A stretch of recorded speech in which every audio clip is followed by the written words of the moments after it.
God keeps His promises. You'll find out why in this episode of 5 Minutes Closer. I'm Vaughn Weatherford, and this is 5 Minutes Closer. For the next 5 minutes, let's explore some biblical truths and apply them to your life. No podcast, including this one, can transform your life or give you what you really need. Only Jesus can do that. You can find out why in what I've called the first five episodes of 5 Minutes Closer. Each following episode explores scriptural truths that, if you follow them, will bring you 5 minutes closer to the person God created you to be. Let's see if we can get you 5 minutes closer. When I was 7, a man gave me a penny and made me promise not to litter. I'm not sure if I made a good deal, but I made the promise.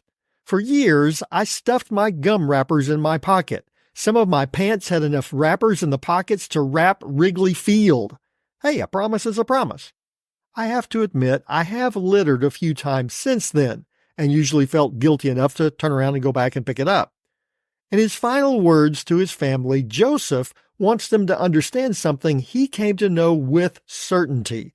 God always keeps His promise. His words are recorded in Genesis chapter 50, starting with verse 24. And Joseph said to his brothers, I am about to die, but God will visit you and bring you up out of this land to the land that He swore to Abraham, to Isaac, and to Jacob. Then Joseph made the sons of Israel swear, saying, God will surely visit you, and you shall carry up my bones from here. So Joseph died, being 110 years old. They embalmed him, and he was put in a coffin in Egypt. Joseph knew that God always keeps His promise. He also knew that God kept His promises according to His plan, not ours. As a slave and prisoner in Egypt, Joseph probably wondered how God was keeping His promises. But now at the end of his life, Joseph could look back and see how God had always been at work keeping His promise. Joseph could also see that God would continue to work according to His divine plan. He asks his family to bury him in Israel. He was in Egypt at the time, so were his brothers and family.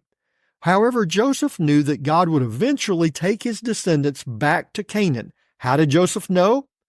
That was God's promise to Abraham, and Joseph knew that God would be faithful to His promise. God didn't fulfill that promise until the next book of the Bible in Exodus chapter 13. The New Testament acknowledges Joseph's faith, which has extended over generations. In Hebrews chapter 11, verse 22, the Bible says, by faith, Joseph, at the end of his life, made mention of the exodus of the Israelites and gave directions concerning his bones. Joseph's faith extends over generations of people for thousands of years. His story remains as an example of faith even to us today.